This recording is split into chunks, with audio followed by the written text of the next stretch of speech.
Welcome, Synergy listeners. Today on the Synergy podcast, we are so honored to welcome Dr. Aimie Apigian, a double board certified physician and the leading medical expert on how trauma gets stored in your body. Dr. Aimie is the founder of the Biology of Trauma, a groundbreaking model that bridges the world of medicine, psychology, and somatic therapies to accelerate trauma healing. Her work truly helps people understand that trauma isn't just in our minds. It leaves lasting biological imprints that shape our health, shape our behaviors, and shape our relationships. Her journey into this field is deeply personal. While in medical school, she fostered and adopted a young boy carrying the effects of early childhood trauma. That experience, along with her own history of attachment trauma, challenged everything she thought she knew about medicine, and it led her to pioneer a new way of approaching healing. Dr. Aimie now leads programs for individuals, and she trains practitioners worldwide, integrating tools from functional medicine, somatic experiencing, and neuroscience to help people restore health at the deepest level.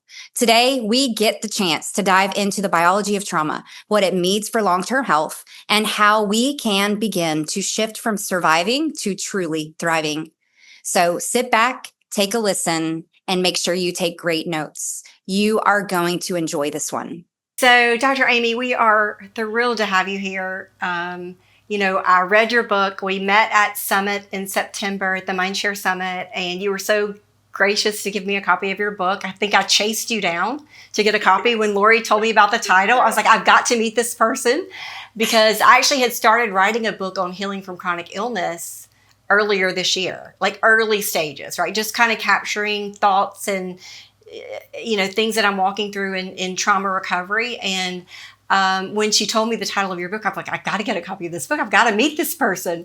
And so we met, and I got a copy of her book, and I read it on the airplane, literally all the way home. I finished it when we landed. I text Lori. I'm like, oh my gosh, this book has rocked my world in a really good way. Just the stories you told in your book, just leapt off the page. I could cry thinking about it. Just the stories I hear in my clinic every day were in your book. My personal story was in your book. You don't even know me. And you told my birth story and just how the trauma response gets wired into our physiology. And despite best efforts, despite all the work in the world, despite all the supplements, all the IV therapy, all the stem cells, all the things, if we don't honor that trauma response and connect with that trauma response and allow a space for healing in that way, we're going to always struggle. And so thank you so much for being here and sharing your time with us and our audience. I'm making this required reading for anybody in my practice that has a chronic illness, because I do think at the root of chronic illness, most of the time sits trauma and trauma response, even if it's not trauma that we're thinking about in the traditional sense, right, of trauma. And so I'm just so honored to have you here, and I can't wait for our audience to connect with you. Well, I absolutely love what both of you do. I think you're making such a great impact in the world. You're such a force for good in the world. So it's a real honor for me to be here and share more on this topic with you and your audience. Yep. Yeah.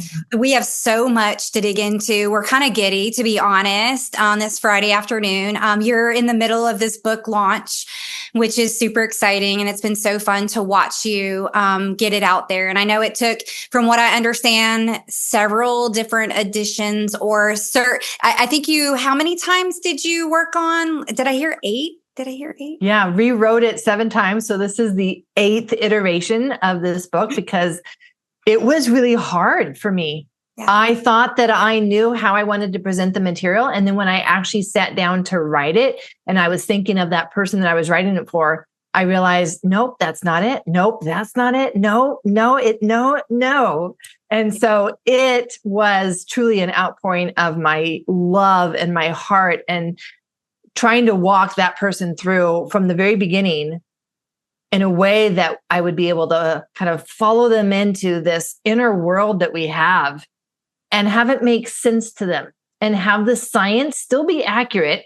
We can't gloss over the science, but it also needs to be accessible. Yeah. Yep. So it was a lot of work to make it check all of those boxes for me that and just how I wanted to show up in the world with this book. Yeah. So I have to start with, who is Dr. Aimie? Where did you start out? How did you land in like traditional medicine? Give us a little bit of a background story here. Yeah. So the background story is that since a little girl, I've been a people fixer. And so I love being able to save people and help people and fix people. So that was part of my trauma response that I never even knew that I had. And so medicine was a natural fit for me. Yes, I get to fix more people. And I also get to nerd out on the science. And I love science. I remember in high school hearing about DNA and genetics and this double-stranded helix for the first time. And I fell in love. I don't know how you can fall in love with a concept in science, but I was head over heels in love.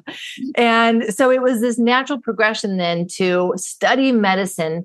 And I actually was a researcher. So I studied and became a lab researcher in Larry Loeb's lab, which was in Seattle Cancer Research Lab, and really throwing myself into what I thought was a lifelong career of academic research physician. And boy, did I have a surprise coming. And that surprise for me really started when I signed up to be a foster parent. That changed my whole entire world. Yeah. Now, I thought I was just making a decision to become a foster parent. What I didn't know is what it would turn into. And when they placed Miguel with me, he was 4 years old. And in the time that it had taken for me to sign up to be a foster parent for when they actually had a child to place with me, I was already back in the third year of medical school on internal medicine rotation, no less. And so I remember the day that they're dropping him off and bringing him to me. And you would think that that would normally happen. They would bring the child to your home. Not for me. They're bringing the child to the hospital where I was just getting out of my lecture at the end of the day. And that's where we met, in the parking lot at Loma Linda University Medical Center. Wow. So this was my life. I then became this medical student by day and this foster parent by night. And I thought I was prepared, and I was not prepared. I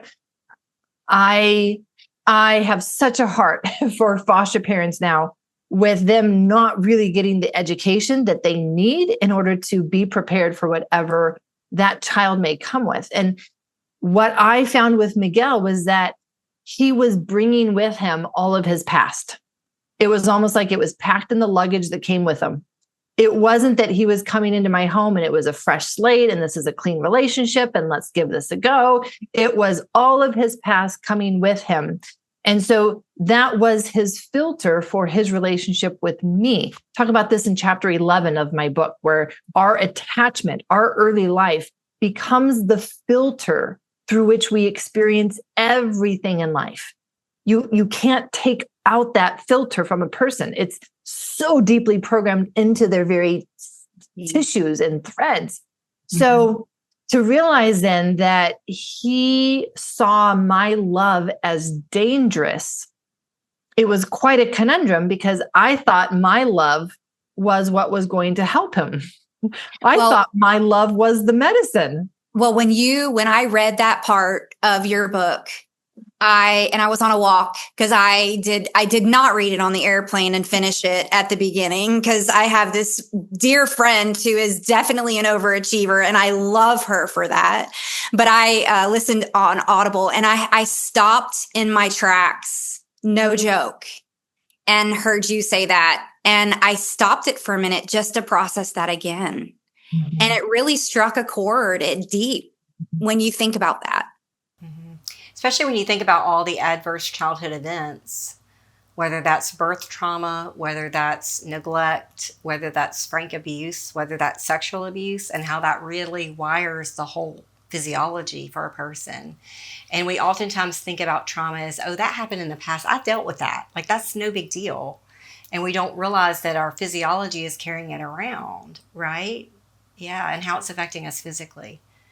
You did a beautiful job in the book of explaining that and connecting with that. What a tremendous gift. So you said Miguel said to you in that moment, if I remember, what was his response to you? Like, what did that, I think you said 5-year-old, what did he say to you? It was the moment when we were sitting in a rocking chair, and it was August 2009. We had just come in from playing outside, which we were in Southern California. I mentioned Loma Linda University. So that's Southern California. Yeah. And it's the desert part of Southern California. So it is hot, and we're just coming from outside. So we're sweaty. We've got like that fresh cut, like itchiness on our skin. But I'm like, you know what? I've been told that I need to do this attachment and bonding stuff. So we're going to get in the rocking chair. I'm going to hold you, and I'm just going to gaze into your eyes with lots of love. And I'm going to give you all the love that you need in order to heal. And not realizing that this was terrifying for him, to the point where then he said what I share in my book, which is, Mommy, I'm going to kill you tomorrow. Not today, tomorrow, Mommy. And he had a plan. He was going to start tomorrow by poking my eyes out with sticks. And at that point, I didn't share the details of this in the story, in the book, but he had already come at me with knives. He had already done things that showed me that this was not a joke for him. This was not just a whim. This was something that was consistently showing up for him, that it was his way of communicating, your love is so scary to me. Mm-hmm. I have to annihilate you in order for me to feel safe. Yeah. Wow. And yet then it allowed that to be a window into my own heart and my own patterns of protection and how I guard my heart and how I keep people at an emotional distance. Why? Because deep down inside, I believe that if you really saw the real Aimie, if I really was open and you saw all these different aspects of Aimie, not just the ones that I'm proud of and are okay with you seeing, but even the ones that I've been ashamed of, that is so terrifying to me that I isolate, I guard, I protect myself. There is no way at that point in my life that I was letting people see all of me. Yeah. And in that moment that happened, I can only imagine what immediately happened, but kind of give us an insight to what those next steps were for you. How did it change you? Well, the next step for me was going into my own trauma response. Like my whole heart just sinks in, it collapses. Yeah. Right. Like there's that whole collapse of, you're so discouraged because you've done your best and you have no idea what's wrong, what you're missing. So where to even go to try to figure it out. And it's a very awful, lonely, discouraging place to be, especially when it's your child and you feel that it's your responsibility to help them. And to realize that I was at the end of my rope, like I was at the end of what I knew to do. And it obviously was not working. And if anything, only getting worse with time. Yeah. Yeah. And you mentioned it being, lonely too, because of how do you share that with the people How do you share that? How do you share that with people you care about or care that care for you? And right. Yeah. And I would have to say too, you were saying 2009. And at the time, in 2009, I had a child that was struggling. It was a bonus child. And I think it was a very similar situation where just that love was just too intense and too much. But there weren't any resources. There wasn't an online resource to go and look for help, right? It was conventional, really, or no way, as far as like institutionalization or, long-term care. But there wasn't any real boots on the ground support for families in that way. So I can't even imagine what your journey was in that regard. Well, and right, like, yes. And then now looking back, I can see how that was the very situation that I needed in order to realize I need something very different. I can't continue doing what I've done. I can't continue believing the way that I've believed. I can't continue with my same thought process for what's happening here and what I need to do. I've got to become open to other modalities, other resources that I never would have been open to before because I had judgments about them. Yeah. And now all of a sudden I am open, which is a great place to be. Yeah. And it's what changed me to allow myself to drop some of the judgments and truly just become curious. Mm-hmm. Oh, you're saying that this works. Well, tell me more about that, as opposed to you're saying that works. Yeah, right. That's not scientific. Where are the double-blind placebo studies that show that that works? As a mom, you're like, give it to me. Like, tell me why you think this is working. And then I need practical tools right now. I don't need, well, we're, making a call for further studies that will come out in 5 years from now. It's not going to help me. I'm a mom. I've got a child right here in my arms in this rocking chair. I need to know what to do now. And so it really made a shift for me in still having a respect for the science. Don't get me wrong. I still love science and I have respect for the accuracy of science. And at the same time, it's got to be practical. If it's not practical, I don't know what to do with it because I need to know, how do I apply this in a way that is going to make a difference for someone's life? Hi friends, it's Kelly and Lori, and we are so excited to tell you about everything new inside the R2R app. Listen, this is not just another health app. It's your safe space to reset, rebuild, and reclaim your energy, your confidence, and your health. And the best part, downloading the R2R app is completely free. You're going to get weekly free content plus powerful resources to help you get started or help you stay on track, no matter where you are on your wellness journey. Inside the app, we just launched our brand new VI Power program, created especially for women in midlife. Every month, you'll get fresh content, daily habit trackers, a private community chat, and live group coaching to keep you inspired and accountable. And you can try VI Power free for 7 days.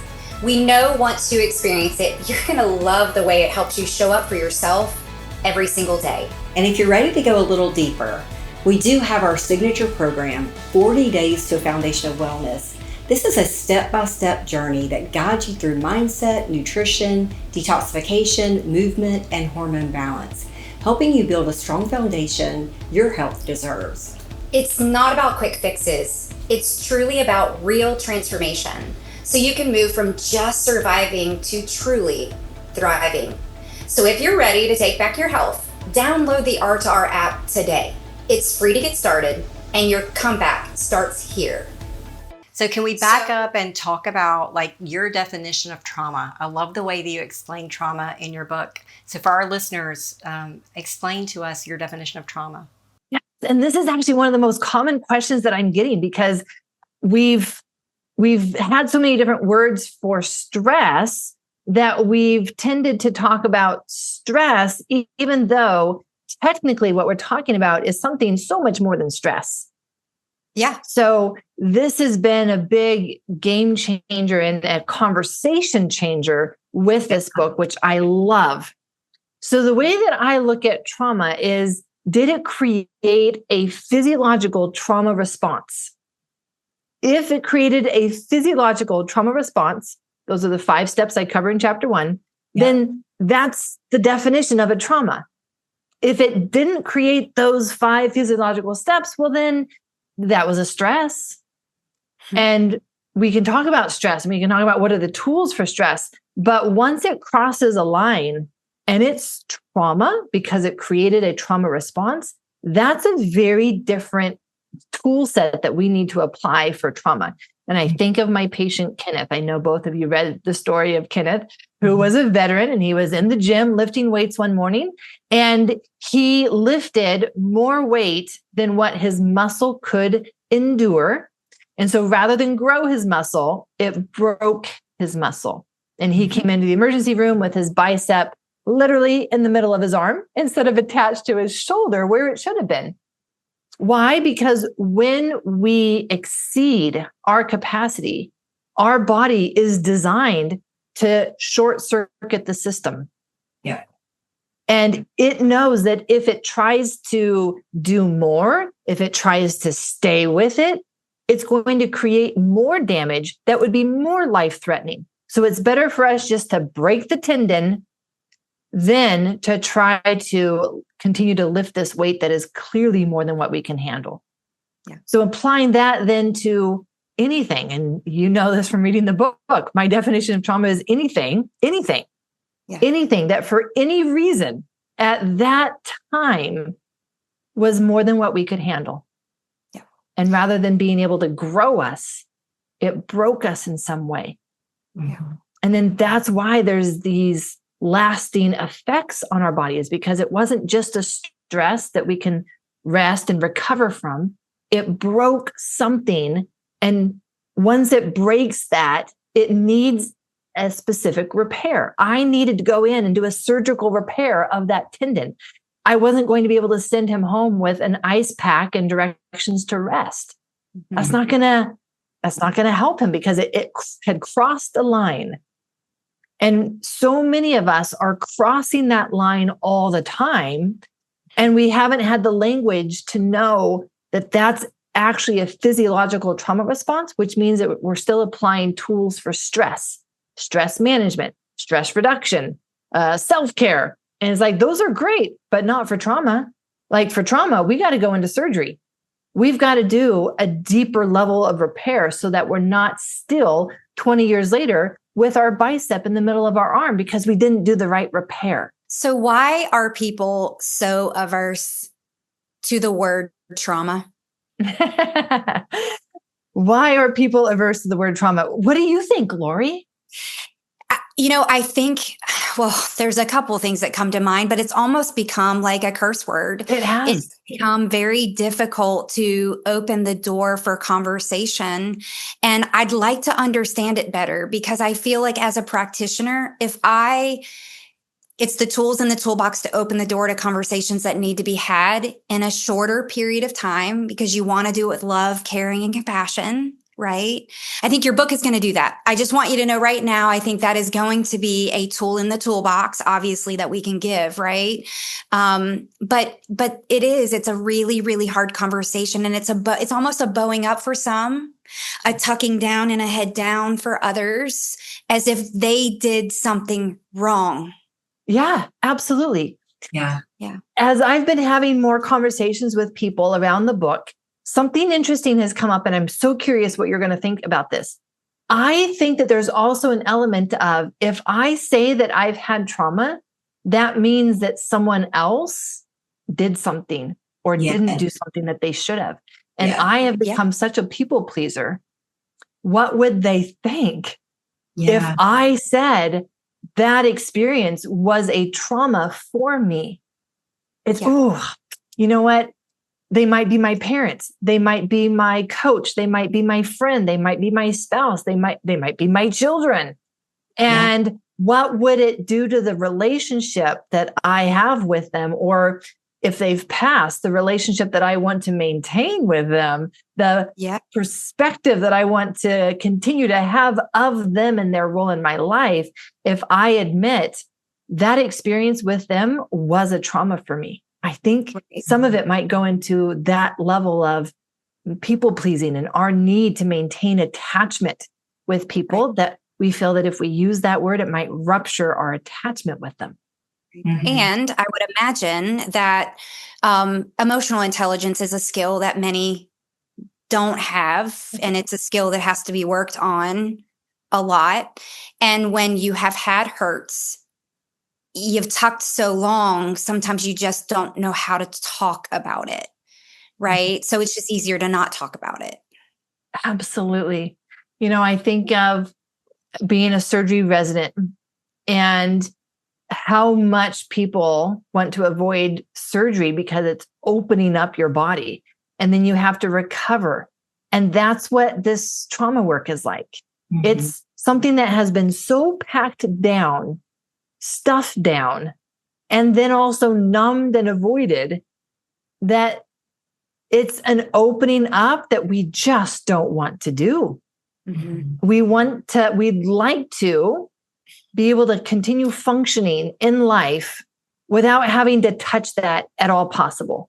And so we develop all of these coping mechanisms, right? Whether that's emotional eating when the emotions just get a little too strong, or the drink of alcohol when, wow, we just don't want to feel that. So let's just take off the intensity of it, or whatever it is. I mean, nowadays it can be avoidance through overworking, over-exercising, movies, social media. I mean, the options are endless. And it's this idea that I somehow believe that if I could only keep stuffing it down, I won't have to deal with it and it won't affect me.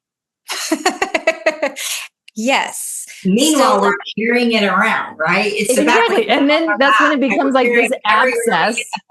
Yes. This abscess that is causing a fever, making us sick. And we're like, well, let me just take Tylenol. Maybe I can continue to avoid it. Yeah. Feeling completely unfulfilled. Completely unfulfilled. We've lost our joy for life. We don't even like who we've become. We don't even recognize who we've become. But somehow this is better. This feels safer than actually opening that up. Yeah. Because I don't even know what I'm going to find. It's been so long that I've been packing things down. I'm not even sure what all would come up. Yeah.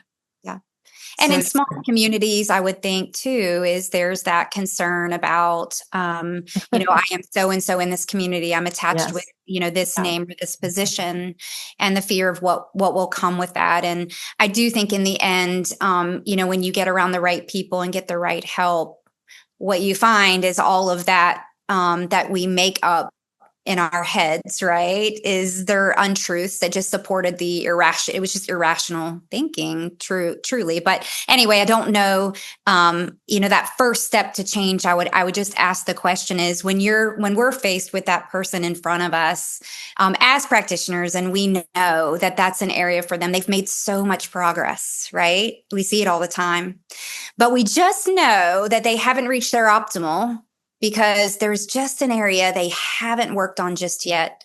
What's the best way to open the door? Very safely, very gently, with lots of care. And again, I kind of think back to surgery.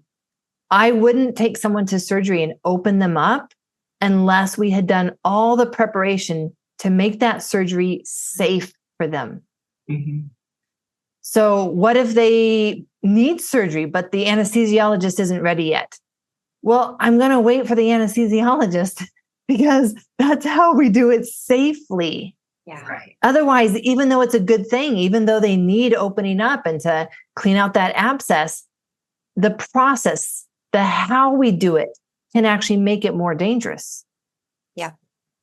And there is preparation work that we can do. And that's where I start people.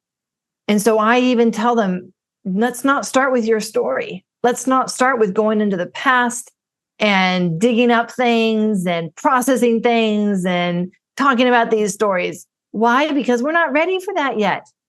You're not prepared for the wave of emotions that is going to come when we open that up. Instead, we've got to prepare you with skills so that when an emotional wave comes, you've got the skills now to ride that wave. Mm-hmm. Because if you don't know how to ride that wave all the way through to the end, what ends up happening is that you relive that experience rather than resolve the experience. So oftentimes people think that trauma or overwhelm is just a psychological issue, right? But how does that live in the body? Like, explain to our listeners, how does that affect physiology day to day and lead to chronic disease states, right? Yeah. So I had this conversation with several ladies last night, and it was interesting how one of them had been adopted 2 days after she was born, but she was never told until she was 35. Do you think that she had a sense? 100%. Right? Like, we know this. We know, this we know. Yes. But yet her mind was like, no, these are my parents. They say that they're my parents. This is my family. Even though I don't feel like I belong, even though I feel like there's something about me that's different, logically, I don't see that. But there's just this sense that I have in my body. Yeah. Going back to your story, even though there's no way that you have an explicit memory of your birth, no one can remember their birth, but yet you described having this sense in your body that something, I don't know, was different, was hard. How would you describe that? Yeah. So what I would do, I would ask my mom, was I adopted? Right? All the time. She got so annoyed that I would ask her this question, right? It was just a feeling. It was just a very feeling, like it was just a feeling that something wasn't right. And I don't know how else to describe it, but I was born prematurely. I was in the hospital for 3 weeks without being touched by my mom. And I was a poor feeder. Yeah. And so, I just always felt like something was, I didn't even know that story. I had never been told that. And it wasn't until I started doing my trauma work that it came up. Someone asked the question about the birth story. And I went back to my mom and I'm like, tell me about my birth. Because they were like, this is birth trauma. And I was like, birth trauma? What are you talking about? And I went back to my mom and I'm like, tell me about my birth. Like, I want to know, like, what was going on? And she told me the story and I was like, oh my gosh, that's crazy. I had that intuition all along, but I didn't know. Like, I'd never been told the story. And so I just had no clue that that was part of my birth story and how it had affected me physically. Yeah. So this is what I like to ask people when they don't know, how is it that trauma gets stored in the body and not just the mind? Because I guarantee you that you've had beliefs about yourself and others and the world that are part of the psychological changes that happen after an early trauma like that. You probably have had a belief that you can't trust anyone else, that you've got to do it all yourself. You're nodding your head as Liz. Very much so. I'm going to figure it out, right? Yeah, very much predictable, right? Like this is for me, like when it was, for me, it was like a relief to realize that, oh, these beliefs about myself, there's a reason for them. I didn't just create them in my mind. I had a very specific experience that informed me of that at that time. And it was true at that time. My software hasn't been updated with the new information. And so I'm still running on that old programming, but the programming makes sense. And so I don't have to shame myself or think that that's a bad belief to have. It was truth at that time. Mm-hmm. And so we can see how it does affect our psychology. But then you're describing this sense that your body has. And that is one aspect in which the body is impacted as well. Mm-hmm. I call that the somatic level, which is why eventually we're going to need to actually work on the somatic movement piece to that birth story so that your body can resolve it. Because if our body doesn't resolve something, even though we can try to change our thoughts and our beliefs, the body will continue to create those same beliefs. And so we need to repair the body or the somatic level. And one of the things that we do for that is we recreate the scenario. And we just ask you, what would you have wanted to do? Yeah. When you were laying in that bed in the NICU, what would you have wanted to do? Of course, you couldn't do it, right? Because you were a premature baby. But what would you have wanted to do? And then we do those movements, and it helps the body at the somatic level resolve that experience. But as you've mentioned, there's still a deeper level in which the body holds on to things, and that's the biology. Mm-hmm. And so it did change our physiology, and it actually made that trauma response or that flow into overwhelm a habit for your nervous system, which means that any hard thing and your nervous system is programmed to give up and to say, this is too hard for me, and go into overwhelm. Yeah. It was interesting in in the whole trauma story is I would say, especially young adult, I can't go back to childhood so much, but young adult time, I was invincible physically. Runner, marathon runner, century rider, like hardcore, like nothing's going to stop me kind of hardcore. To my detriment, right? Not eating well, overtraining, working really hard, raising 4 kids, all the things, right? And then the crash. And I would say since the crash, that has been the story. Like that's where I go, like reclusiveness, like go to safety, cocoon, self-care, all the things, right?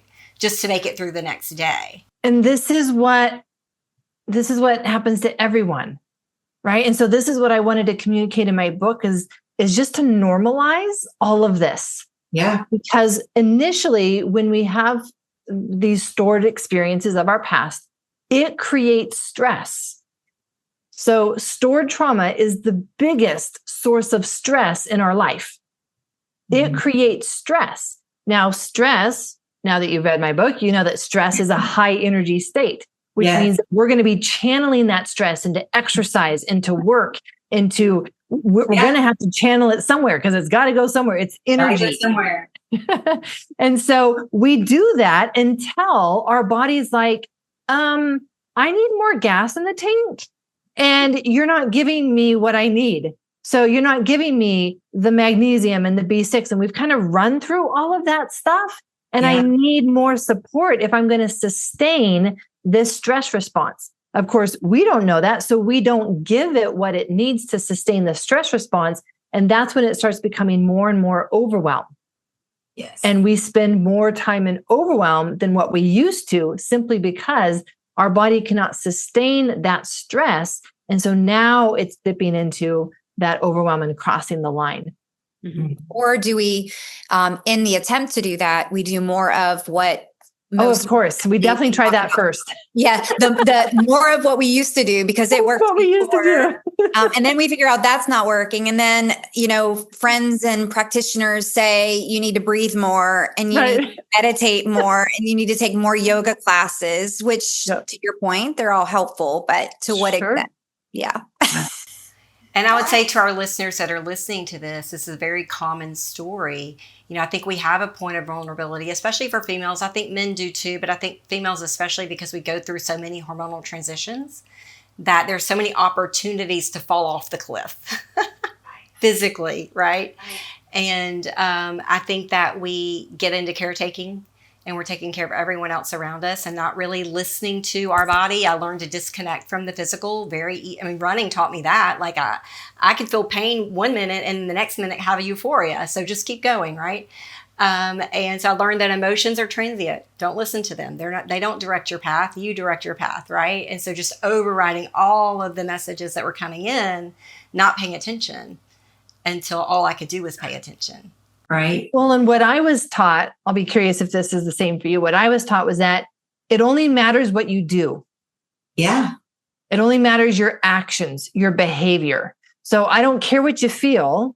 It only matters what you do. So it then programmed me to not care what I feel, but only focus on what am I doing? How am I behaving? And I have to apologize to my kids because I've taught them that. I taught them to ignore all that stuff. That stuff's going to be there. Just keep on going. Right? Exactly. And so we have to reteach even our adult children that, hey, listen, this is not in your best interest to do this way. No, because what trauma is that experience of being all alone in something overwhelming. Mm-hmm. And yet in the process of avoiding our feelings, downplaying them or saying, no, I'm not going to allow myself to feel that grief, that loneliness. Mm-hmm. It makes our body have the experience of being all alone again. And so we create more trauma for ourselves than anybody else creates for us because we are abandoning ourselves all the time. So what I hear you say in that is what we can do is connect with ourselves. The biggest tool that we have for repair is actually connecting with ourselves, really understanding ourselves, listening and responding, not just listening, but responding, doing some somatic work, touching, and talking to yourself, if that works. I think that there's power in that.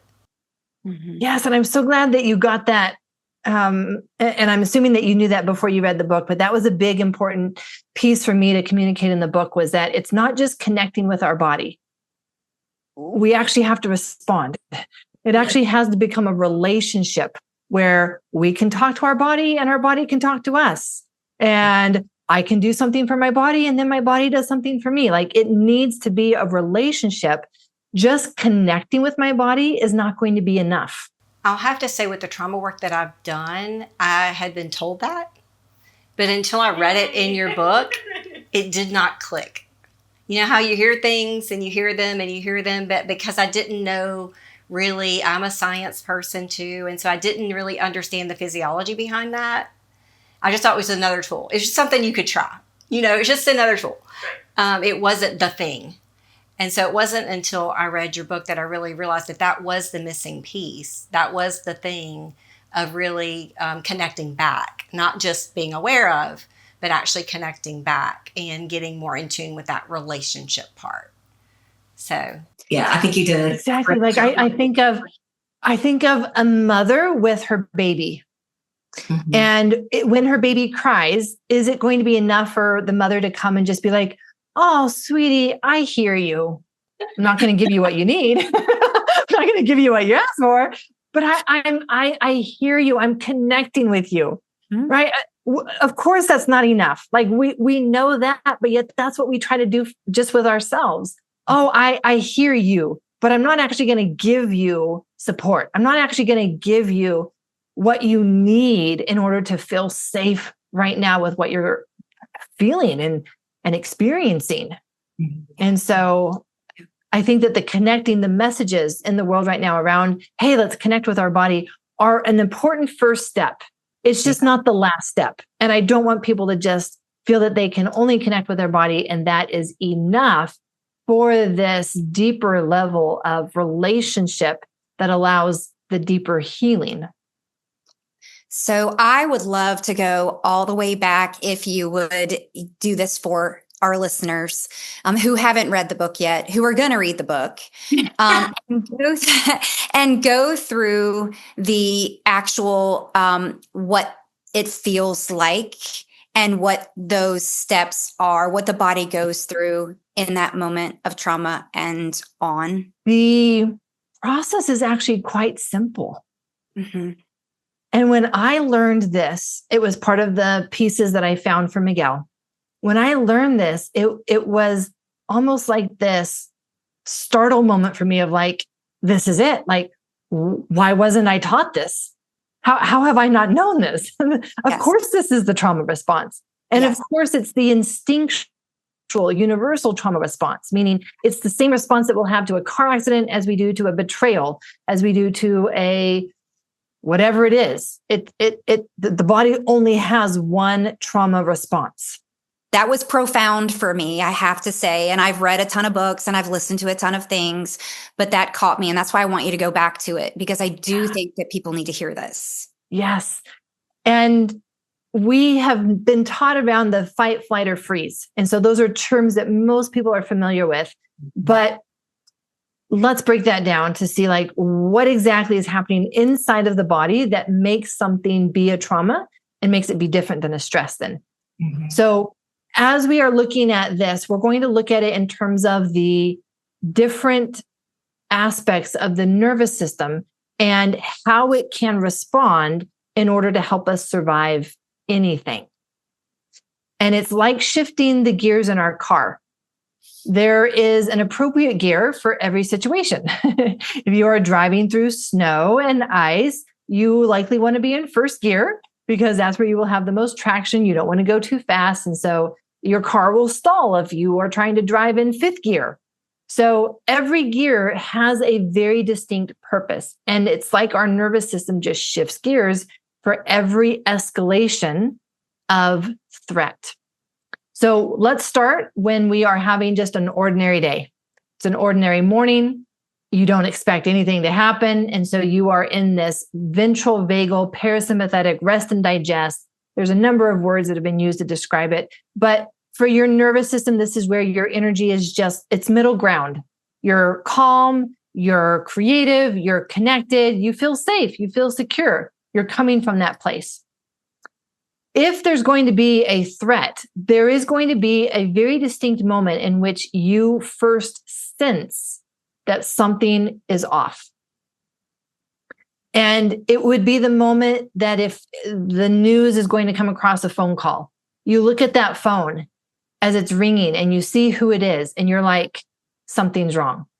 That person should not be calling me at this time of the day. Something's off.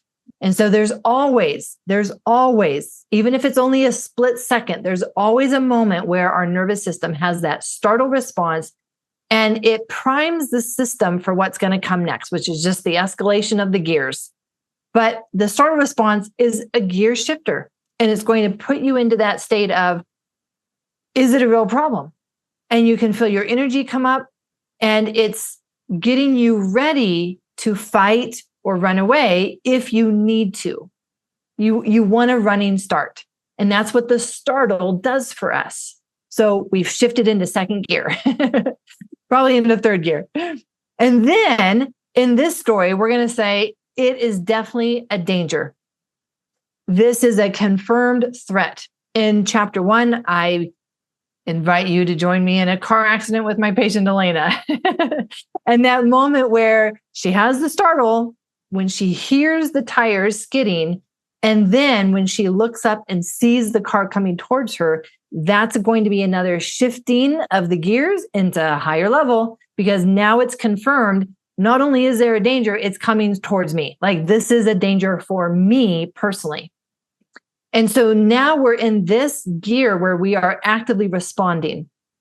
It's the highest energy that we have. It's fueled by adrenaline. And it is when we become superhuman. We become super thinkers. We have the most focused thinking we will ever have.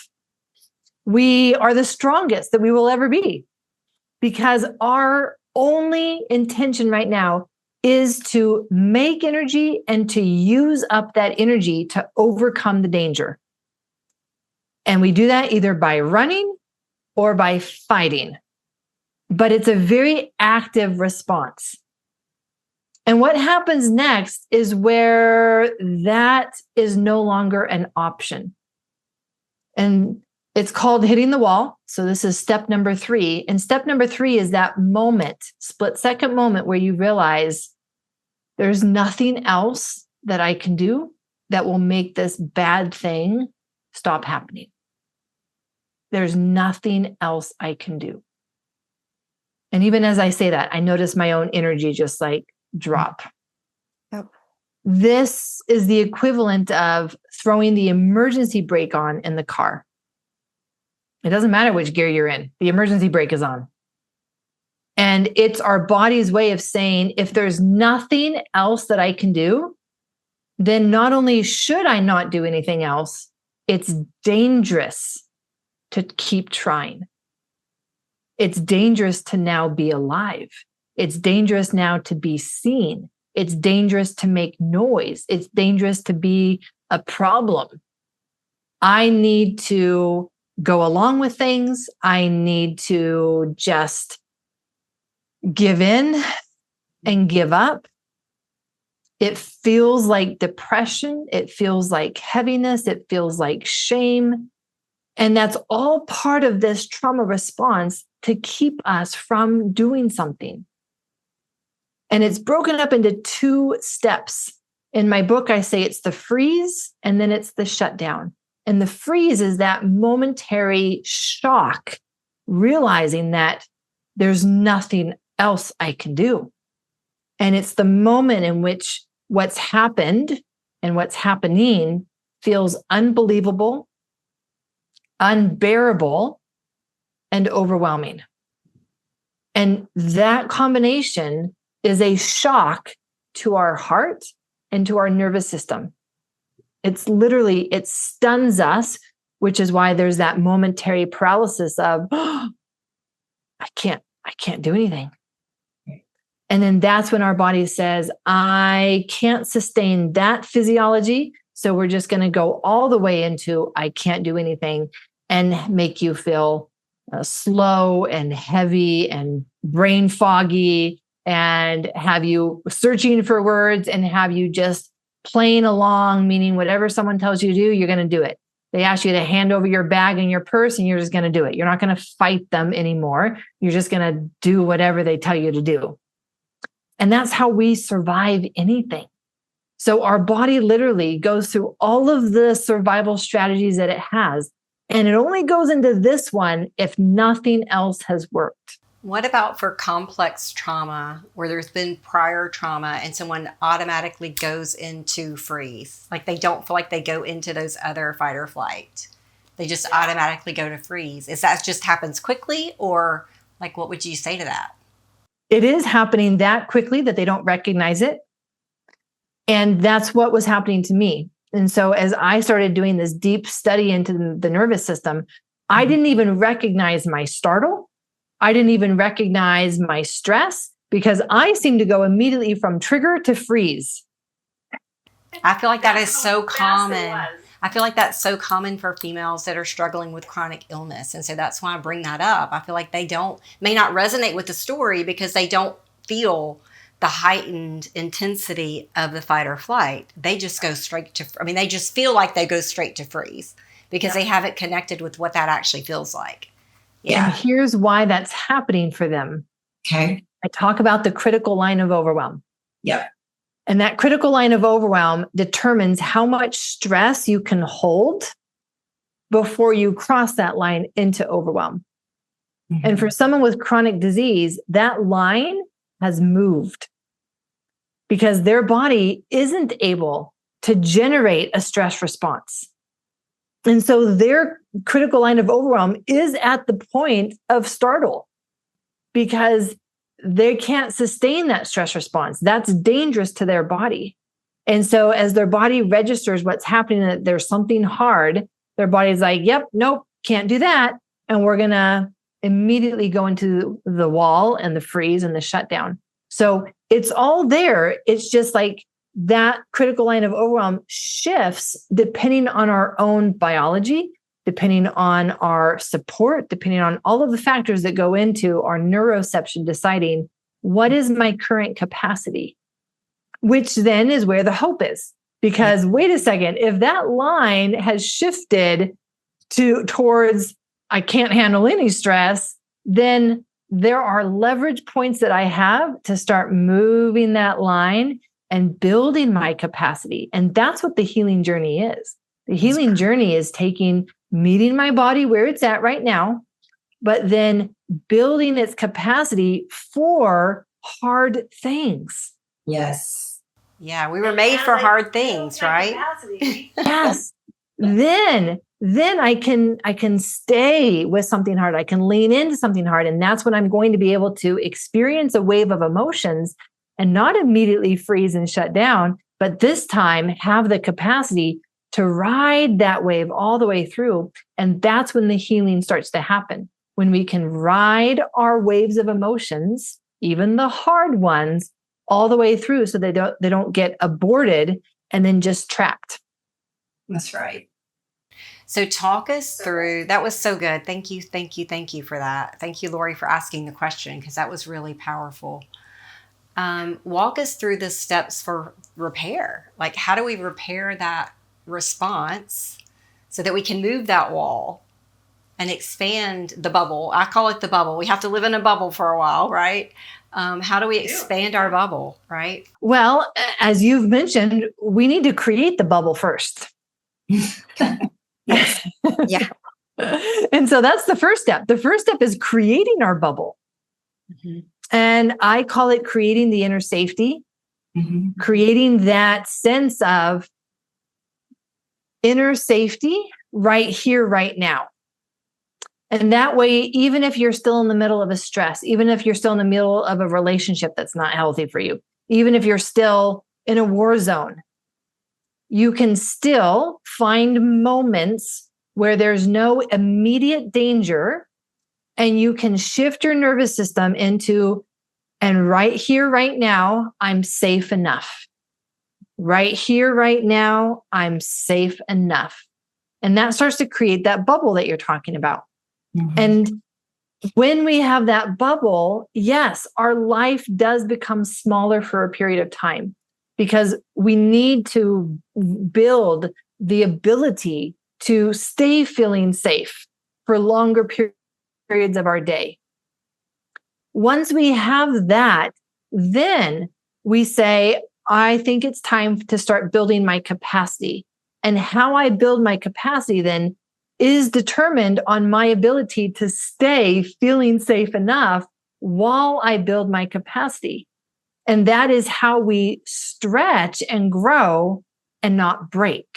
And I would imagine that, you have some tools and resources that our clients can tap into to help them do that. Because I do think that, your book definitely gives them such a great overview.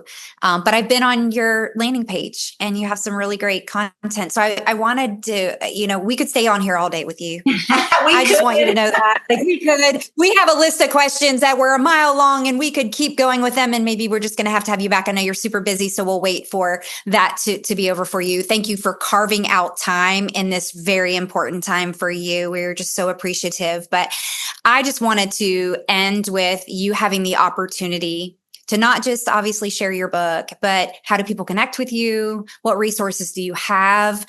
Because we have so many listeners that need this information.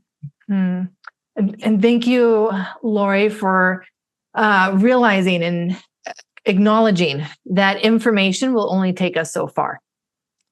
And so we can read a book, but it doesn't become life-changing until we apply the information. And it becomes a new experience that we can create for ourselves. And it's through those new experiences that we update the software. That's been the programming of our nervous system. So yes, read the book because you're going to learn new things about yourself and see life and your body in a new perspective. And let's not stop there and just learning these insights, but let's do something. So yes, I have some free resources that are associated with my book. They can go to biologyoftrauma.com/book. And there they will find my 5-day nervous system reset that has 5 of my favorite somatic exercises for creating that safety bubble, learning how to do that. And then I also have a nervous system journal and an art narrative exercise. And so between those 3 things, they will have something to do to be able to start to create these new experiences that their nervous system needs to do something different. Yeah. And then connecting with you on a deeper level, should they want to and want to go on a further journey, are there some tools and resources to be able to connect with you on that site as well? Yes, biologyoftrauma.com is a great resource for them. That's where they can also find me on social media. That's where they can find my podcast and different lead magnets that are guides and roadmaps to this healing journey. So look forward to what they will uncover and be able to do for shifting their nervous system into a different gear that will help them move forward in life. Yeah. Well, thank you so much for being here. Yeah. Thanks for being you. From the moment I met you at Mindshare, I knew you were definitely someone to be reckoned with. Like, you are just a powerhouse and you're out on a mission to change lives. And it's so cool that, and I know Kelly and I feel so blessed to have you on here today to carve out time. I know we've said that a couple of times, but we can't say it enough. It's a really cool time for you. You are in my thoughts and prayers as you do this, because as you work to get the word out, we know that there's more heat, right? Pushback and things that you're going to be enduring in this. So I want you to know that you have a force of ladies over here that are praying for you, that have you front and center as you are out on this mission. So important. See, that right there is how I can stay out of my trauma response because I'm not alone, right? I'm not alone.